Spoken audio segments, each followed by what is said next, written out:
ओम नमो भगवते वासुदेवाय। नारायणं नमस्कृत्यं नरं चैव नरोत्तमं देवीं सरस्वतीं व्यासं ततो जयमुदीरये। नष्टप्रायेषु अभद्रेषु नित्यं भागवत सेवया भगवती उत्तम श्लोके भक्तिरभवती नष्ट की। ग्रंथराज श्रीमद् भागवतम की जय। शिल प्रभुपाद की जय। गुरु महाराज की जय। आप सभी भक्त वृंद की जय। नमो विष्णु पादाय कृष्ण पृष्ठाय भूतले श्रीमते कृतदास्य अधिकारी इति नामिने। तो आज हम करेंगे स्कंद 1 अध्याय 3 और श्लोक संख्या 27 से। अध्याय का नाम है समस्त अवतारों के स्रोत कृष्ण। तो बहुत सुंदर श्लोक है। हमने जो 26 किया था उससे इसका बहुत सुंदर संबंध है। ऋषियो मनवो देवा मनुपुत्रा महोजस कला सर्वे हरेरेव स प्रजापतया स्मृता। ऋषयो मनवो देवा मनुपुत्रा महोजस कला सर्वे हरेरेव स प्रजापतया स्मृता। सारे ऋषि मनु देवता तथा विशेष रूप से शक्तिशाली मनु की संतानें भगवान के अंश या उन अंशों की कलाएं हैं।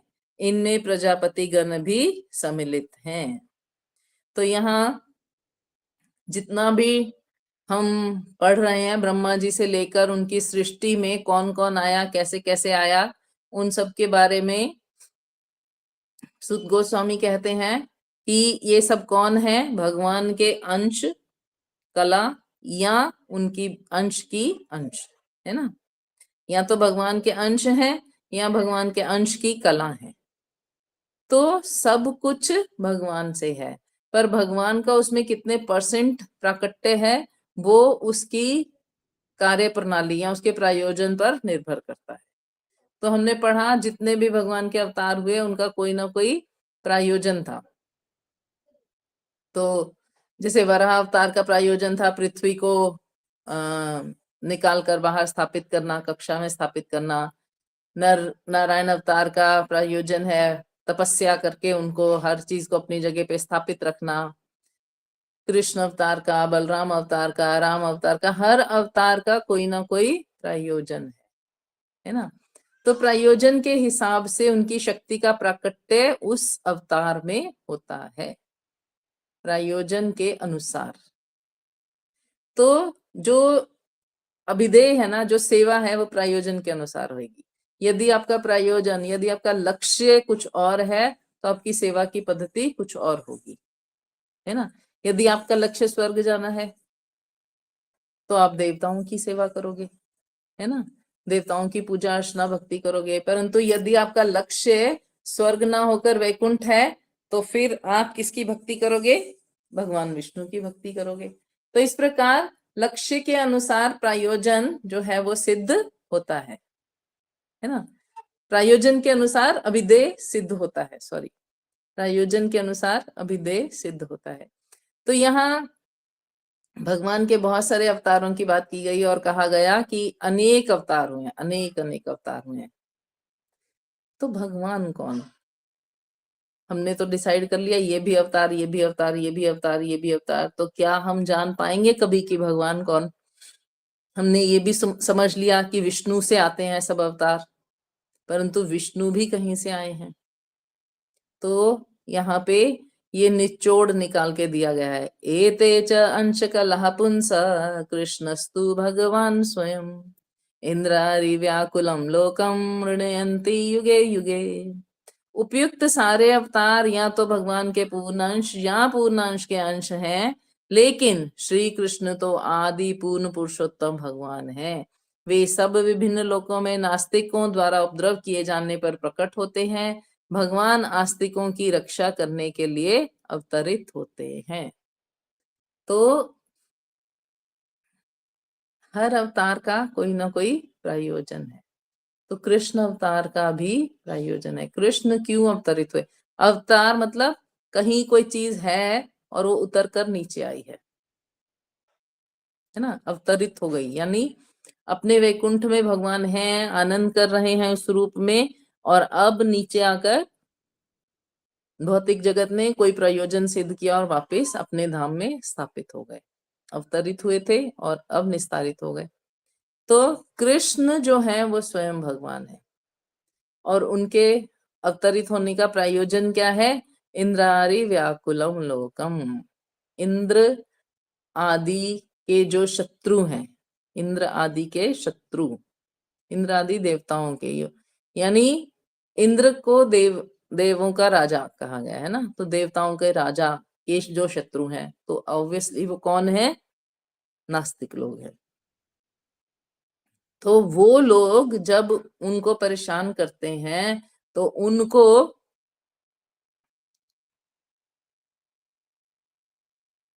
उनको दंड देने के लिए भगवान प्रकट होते हैं। और दूसरा, भगवान कब प्रकट होते हैं? जब आस्तिकों की रक्षा करना होता है। तो ये दो कारण हैं कृष्ण जन्म के। क्या ये सेटिस्फाइड है? क्या हम इन कारणों से संतुष्ट हैं? ये कारण है। अर्जुन संतुष्ट नहीं थे। जब भगवान ने भगवत गीता में कहा कि मैं इसलिए आता हूं, तो अर्जुन संतुष्ट नहीं थे। बहुत सुंदर उनका वार्तालाप है वहां पे। भगवान ने कहा कि मैं किस लिए आता हूं? मैं इसलिए आता हूं कि अधर्मियों का नाश करता हूं। सॉरी, वो श्लोक मुझे आ नहीं रहा है, 4.78 है शायद। वो कहते हैं कि मैं साधुओं की रक्षा और असाधुओं का विनाश करता हूँ। वो कहते हैं, अर्जुन कहते हैं, भगवान ये तो आप वहां बैठे बैठे भी कर सकते थे। तो फिर वो कहते हैं कि अच्छा, मैं धर्म की स्थापना करने के लिए आता हूँ। अर्जुन कहते हैं, धर्म संस्थापना अर्थाय संभवामी युगे युगे, हर युग में मैं अवतरित होता हूँ। अर्जुन कहते हैं, भैया वो तो आप इशारा कर देते, आपका कोई भी अंश, अवतार, कला, भक्त कोई भी धर्म की स्थापना कर देता, उसके लिए भी आपको आने की आवश्यकता नहीं है। तो फिर आप क्यों आए हो? आपके अवतार का कारण क्या है? फिर भगवान कहते हैं, जन्म कर्म च मे दिव्यम एवं यो वेति तत्वतः। मेरे जन्म और कर्म दिव्य हैं, और जो इन्हें तत्व से जान जाता है उसको कभी भी पुनर्जन्म लेना नहीं पड़ता। यानी कृष्ण के अवतार का प्रयोजन है कि वो अपने जीवों को वापस अपने धाम ले जाएं, इस जन्म मृत्यु जरा व्याधि के चक्र से मुक्त करा दें। तो कृष्ण के अवतार का ये प्रयोजन है, और हमें यही याद रखना है।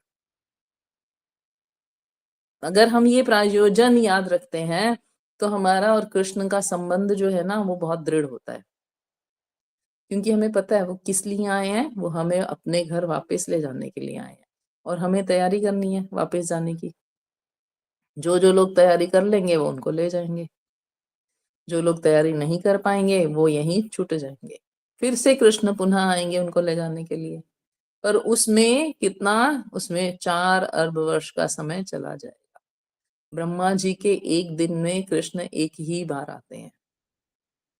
ब्रह्मा जी के एक दिन में कृष्ण स्वयं एक ही बार आते हैं।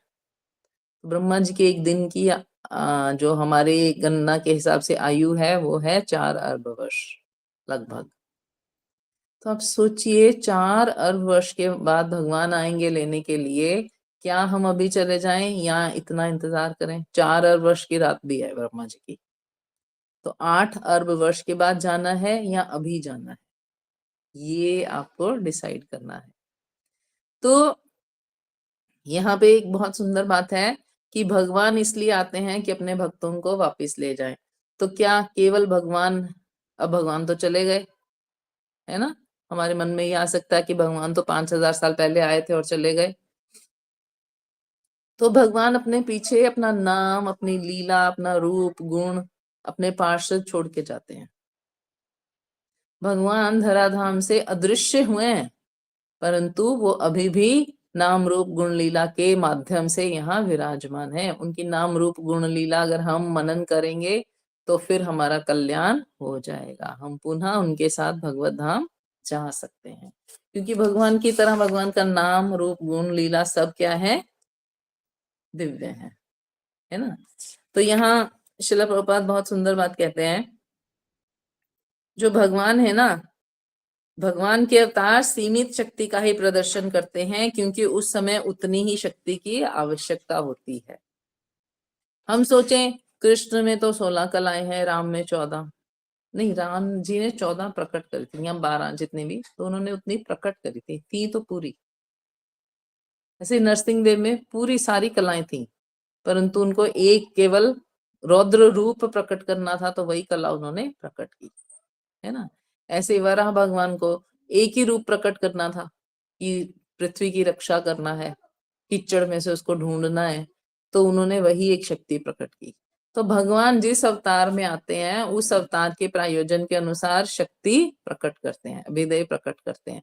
और कृष्ण ने सारी शक्तियां प्रकट की, क्योंकि कृष्ण अवतार का प्रायोजन क्या है, अपने भक्तों को वापस अपने धाम ले जाना। तो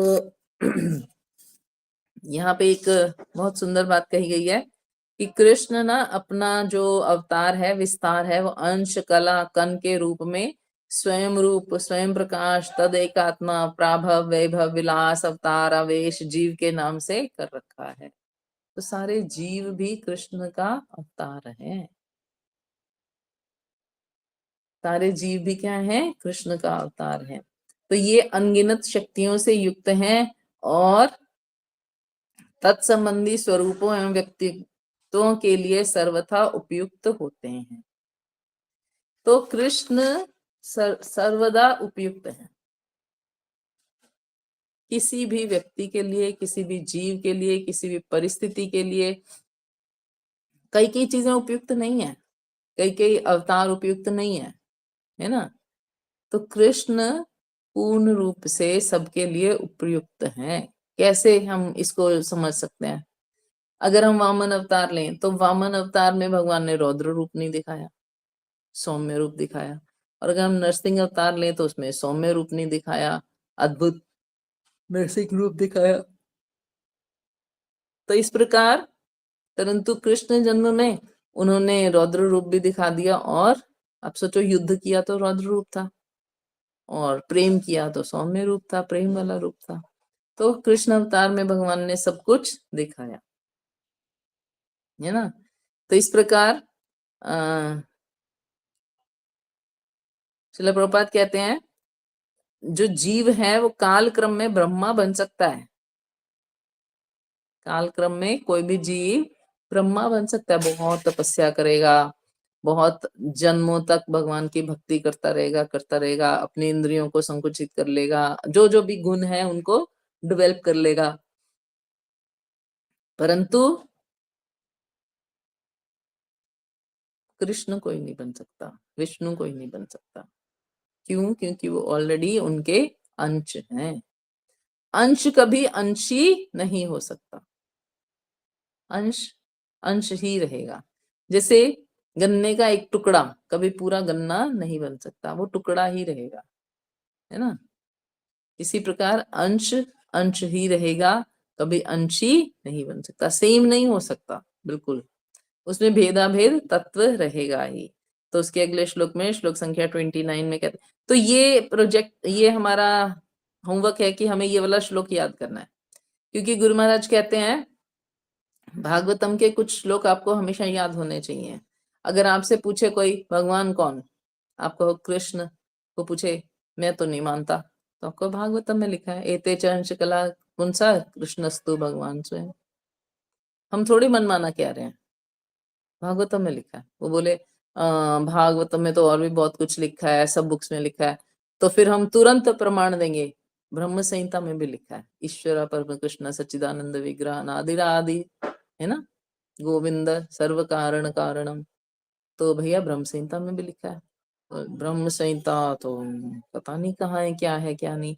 अरे भगवत गीता में भी लिखा है, अहम सर्वस्य प्रभुः मतः सर्वम प्रवर्तते। भगवान भगवत गीता में भी कहते हैं अहम सर्वस्य प्रभुः, सब कुछ मुझसे प्रकट हुआ है। और हर चीज का कारण मैं ही हूँ, तो इसका मतलब भगवान कृष्ण है।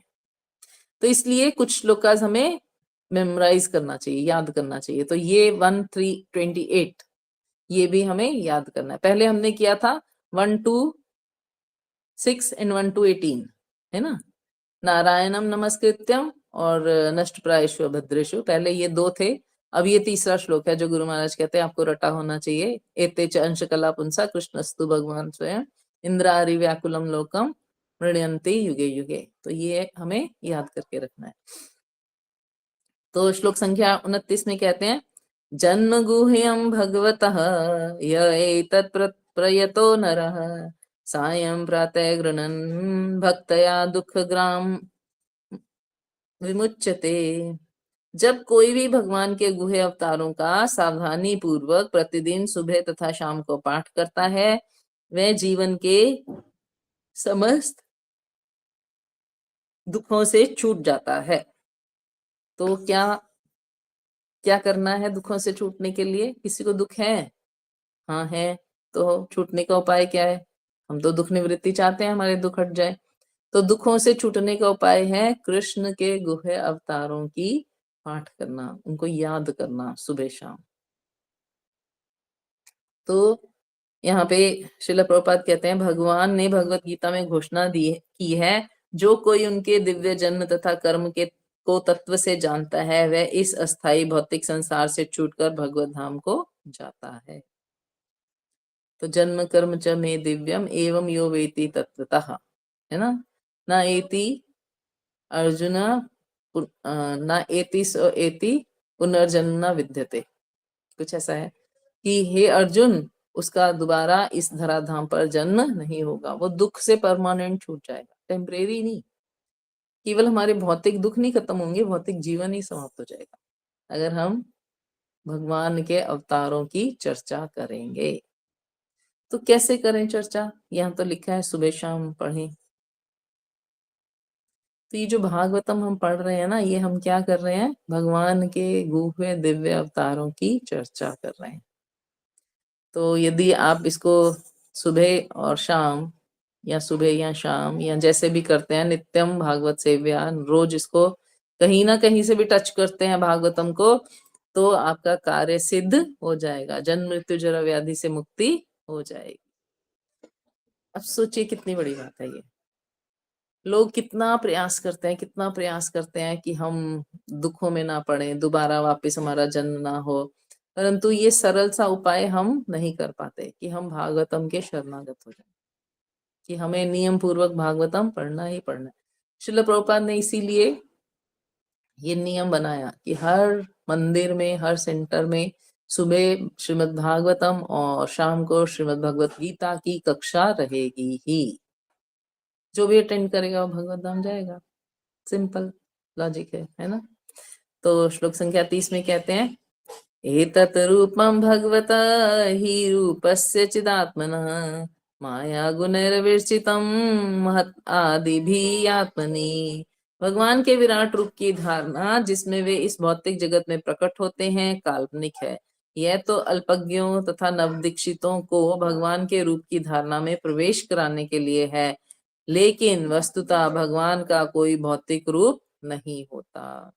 तो बहुत सारे लोग कहेंगे कि भगवान तो विराट रूप, जब हम पढ़ेंगे ना तो कंपैरिजन आएगा, हमें बताया जाएगा कि विराट रूप ये है। जैसे हमारे शरीर में रोमकूप होते हैं तो उनमें बाल निकलते हैं, तो कहा जाता है भगवान के विराट रूप पर जो रोमकूप है वही हमारे यहाँ के वृक्ष हैं, पेड़ हैं। सोचिए, भगवान की जो छोटी छोटी हमारे शरीर में वेन्स चलती है ना, इसी प्रकार भगवान की जो वेन्स है वो हमारे नदी नाले समुद्र हैं। क्या लॉजिक है। तो यहाँ ये बात सूत गोस्वामी कहते हैं कि जो विराट रूप की धारणा है, भौतिक स्वरूप नहीं है भगवान। जैसे एक छोटे बच्चे को हमें बताना हो कि चंद्रमा कैसा है, उसने देखा नहीं है कभी चांद, तो हम कहते हैं बेटा चंद्रमा गोल गोल है। कहता है गोल कैसा होता है? हम कहते हैं बेटा उसमें से ना सफेद सफेद प्रकाश निकलता है, वो सफेद सफेद सा चमक रहा होता है। तो उसको नहीं समझ आती। तो कई बार माता क्या करती हैं, एक स्टील की गोल प्लेट ली और उसको कहती हैं, देख ये दूर से जैसा ये दिख रहा है ना, वैसा ही चंद्रमा होता है।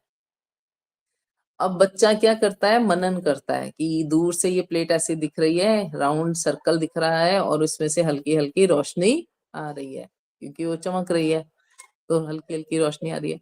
तो क्या वो चांद हो गई? नहीं हुई। परंतु एक बच्चे को उसकी क्यूरियोसिटी के हिसाब से एक सोचने का तरीका मिल गया।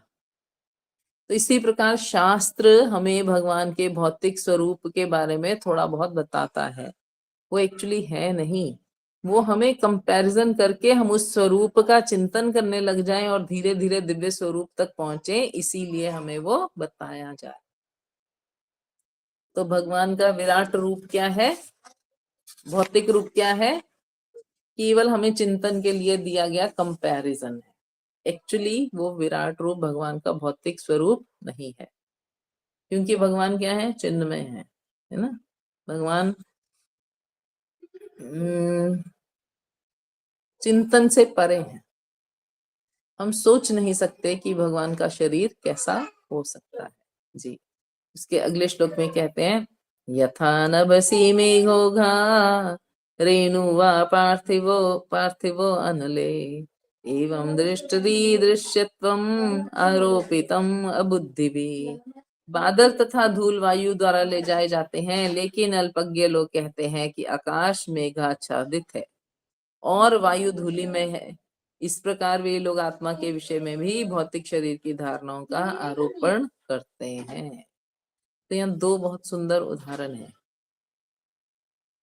बादल तथा धूल वायु द्वारा ले जाए जाते हैं।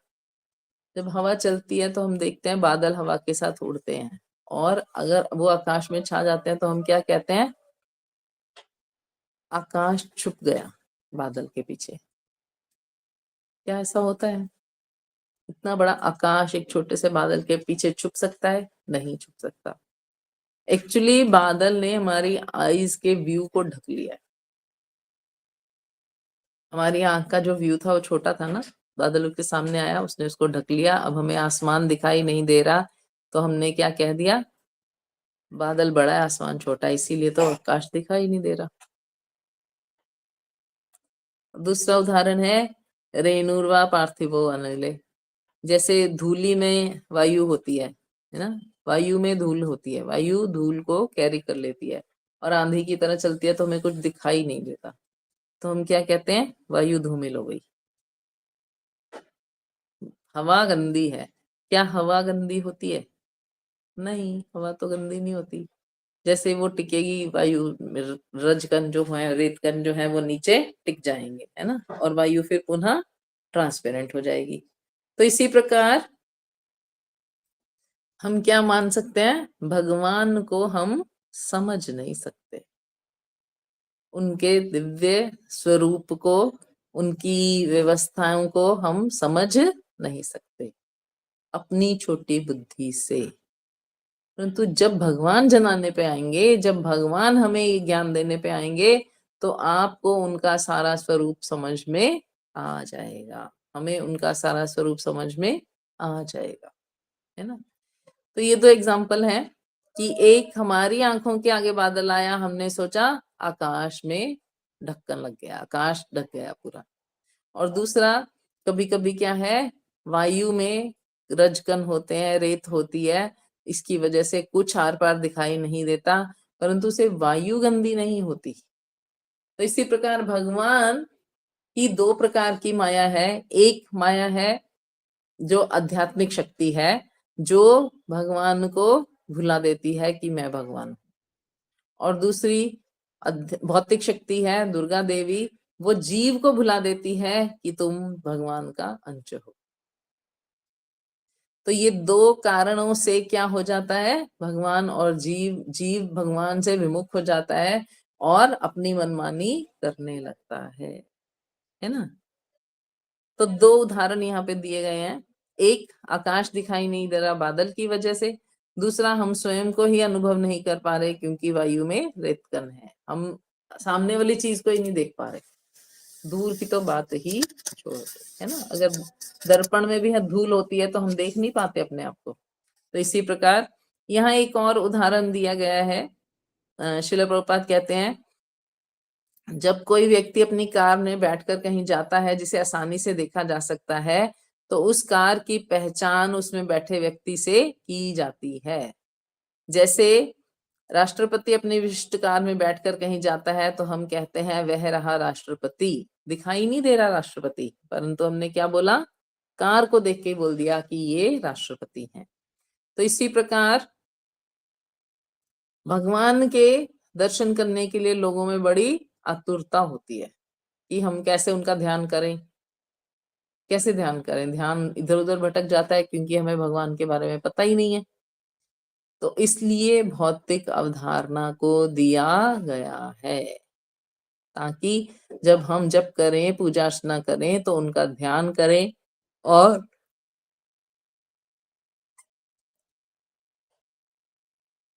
हम निरंतर भगवान के ध्यान में करते करते करते करते परफेक्ट हो जाएं। जब हम परफेक्ट होंगे, क्योंकि भगवान का स्वरूप जो है दिव्य है, चिन्मय है, तो वो अपने आप ही हमारे हृदय में प्रकट हो जाएगा, है ना। तो यहाँ बहुत सुंदर बात कही गई है। आकाश के बादल तथा आकाश की नीलिमा का उदाहरण लिया जा सकता है। यद्यपि आकाश की नीलिमा तथा आकाश भिन्न भिन्न है, किंतु हम आकाश के रंग को नीला समझते हैं। तो हमने धारणा बनाई हुई है आकाश, कोई बोले आकाश कैसा है, बोलते हैं स्काई ब्लू, है ना। Sky is blue, sky blue, यानी हमने एक कलर को ही नाम दे दिया स्काई ब्लू कि ये आकाश का रंग है, हल्का नीला। तो इसी प्रकार हम भौतिक जगत को कहते हैं ये मोहमया है, मायामय है। इसी प्रकार हम भगवान को समझने की कोशिश नहीं कर पाते कि ये भगवान ऐसे हैं या वैसे हैं, परंतु शास्त्र चक्षु से हमें ये पता चल सकता है। तो श्लोक संख्या 32 में कहते हैं, अतः परम यत व्यक्तम अव्यूढ़ गुण व्रहितम अदृष्टवा श्रुत्वा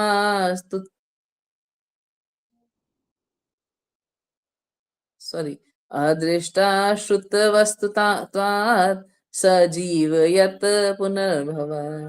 रूप की इस स्थूल अवधारणा से परे रूप की एक अन्य सूक्ष्म धारणा है जिसका कोई आकार नहीं होता, जो अनदेखा अनसुना तथा व्यक्त होता है। जीव का रूप इस सूक्ष्मता से परे है, अन्यथा उसे बारंबार जन्म ना लेना पड़ता। तो अब सोचिए, जीव का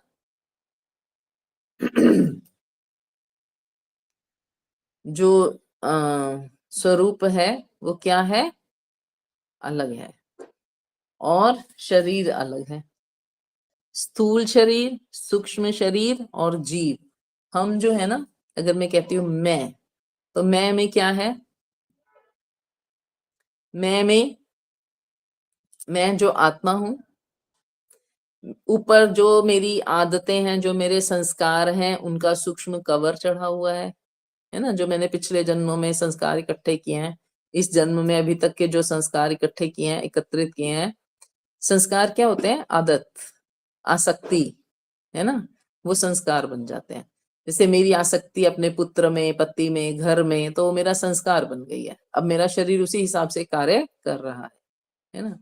तो ऐसे आदतें, सूक्ष्म शरीर यानी हमारी आदतें, और स्थूल शरीर यानी ये जो हम पंचभूत का शरीर लेके बैठे हैं, हम चाहें या ना चाहें ये जन्म लेता है, ये बढ़ता है, कुछ समय तक बढ़ा हुआ रहता है, फिर अपने जैसे जीवों को उत्पन्न करता है, फिर क्षीण होता है और फिर समाप्त हो जाता है। तो ये प्रकृति जो है सदैव बदलती रहती है, प्रकृति बदलती रहती है। तो स्थूल शरीर हमेशा बदलता रहता है, और आत्मा शाश्वत है, परमानेंट है, कभी नहीं बदलती। अब इन दोनों को संग में लाने के लिए कुछ ऐसा होगा जो कभी नहीं बदलता और बदलता भी रहता है, तो वो चीज है संस्कार। कुछ संस्कार कभी नहीं बदलते, तो कुछ हम सीखने का प्रयास करें तो बदल जाते हैं। तो इसीलिए आत्मा और शरीर के बीच में क्या है, सूक्ष्म शरीर है, और हम संस्कार बदलने पर अपना अगला स्थूल शरीर चुन सकते हैं। जो हमें बार बार कहा जाता है ये करें ये करें ये करें तो हमारा कार्य सिद्ध हो जाएगा, इसका अर्थ ही ये होता है कि यदि हमने अपने संस्कार बदल लिए तो अगला शरीर बदल जाएगा। यदि हमारे संस्कार, हमारी आदतें शुद्ध हो गई तो फिर अगला शरीर हमें आध्यात्मिक मिलेगा। तो इसलिए ये हम अनुभव करें कि हमें अपने भौतिक कल्मश, अपने संस्कारों को बदलना है, भौतिक कल्मश को क्लीन करना है। वो होगा कैसे? स्थूल शरीर की सहायता से होगा, परंतु दृढ़ निश्चय लेने पर होगा, है ना? क्योंकि जो सूक्ष्म है ना, वो हम त्याग नहीं सकते, उसको सुधार सकते हैं। जो स्थूल है उसको तो त्याग देते हैं, पंचभूत का शरीर तो छूट जाता है, छोड़ना ना भी चाहे तब भी छूट जाएगा, जबरदस्ती यमराज इसमें से आत्मा को बाहर निकाल देंगे, और उस समय हम छोड़ना नहीं चाहते, इसलिए हमें बहुत कष्ट भी होता है ना? परंतु आप सोचिए, जो सूक्ष्म शरीर है, जिसे ना देखा जा सकता है, ना सुना जा सकता है, ना प्रकट किया जा सकता है, ये अवधारणाओं के कारण होता है, और उसी से हमारा अगला जीवन निर्धारित होता है, उसी से हमारे नेक्स्ट जो है, क्योंकि हम कहते हैं स्थूल शरीर से जीव चला गया, है ना? तो हमारा शरीर कोई कार्य नहीं कर रहा। ऐसा ही प्रगाढ़ निद्रा में भी होता है, परंतु जब स्थूल के साथ सूक्ष्म भी चला गया, जब हम सो रहे होते हैं ना, सूक्ष्म शरीर तब भी कार्य कर रहा होता है, मन कार्य कर रहा होता है, इसीलिए हम स्वप्न देखते हैं। बुद्धि कार्य कर रही होती है, इतने बजे उठना है, अलार्म लगाया तो अपने आप नींद उतने बजे खुल जाती है। अहंकार कार्य कर रहा होता है, मुझे कंफर्ट जोन में लेटना है, ये मेरा है तो मुझे अच्छी नींद आ रही है, यहाँ मैं अननोइंगली लेटा हूँ, अनकंफर्टेबल हूँ, तो अहंकार चेतन होता है हमारा। हम कहते हैं ना, सोए तो थे पर ठीक से नींद नहीं आई, तो अहंकार। तो मन बुद्धि अहंकार क्या है? सूक्ष्म शरीर के रहते हैं हमेशा साथ, परंतु जब सूक्ष्म भी छूट गया और जीव भी चला गया तो केवल स्थूल शरीर रह जाएगा, और वो पड़ा रहेगा, वो कार्य नहीं कर पाएगा, है ना? तो यहाँ श्रील प्रभुपाद कहते हैं, अतएव जीव के देह से चले जाने का अर्थ कदापि यह नहीं होता कि जीवात्मा का अस्तित्व ही नहीं है, वह यही होता है, अन्यथा पुनः पुनः जन्म क्यों होता? तो हमारे संस्कार के अनुसार हमारा पुनर्जन्म हो जाता है, सूक्ष्म शरीर के अनुसार हमारा पुनर्जन्म हो जाता है। जब हम बार बार ये सोचते हैं कि सूक्ष्म शरीर के अनुसार जन्म होता है, तो हमें काम किस पे करना है? देखो, जो शरीर की तपस्या है ना, वो इसलिए है कि सूक्ष्म शरीर इसी शरीर के साथ काम करता है, परंतु जो मन बुद्धि अहंकार की तपस्या है ना, उसी तपस्या से हमारा कल्याण होगा। जैसे मन की तपस्या क्या है? भक्ति सिद्धांत सरस्वती ठाकुर गोस्वामी महाराज कहते हैं, सुबह उठ के मन को 100 जूते मारो कि मैं तुम्हारी बात बिल्कुल नहीं सुनूंगा, जो तुम कहोगे वो मैं नहीं करूंगा। ये मन की तपस्या है। मन नहीं कर रहा, वही करना है, बुद्धि लगानी है कि हाँ, ये मेरे भक्ति में ऊपर आने के लिए आवश्यक है, ये मैं कर सकता हूँ, है ना? तो ये मन की तपस्या है। बुद्धि की तपस्या है कि हर वस्तु को कृष्ण के साथ जोड़कर देखना और अनुभव करना। और अहंकार की तपस्या है कि कितना भी मान अपमान हो जाए, उसको पकड़ना नहीं है। तो इस प्रकार यदि हमने सूक्ष्म शरीर को बदल लिया तो हमारा स्थूल शरीर अपने आप ही वैसा होना शुरू हो जाए। हरे कृष्णा। तो आज हम यही विराम देते हैं।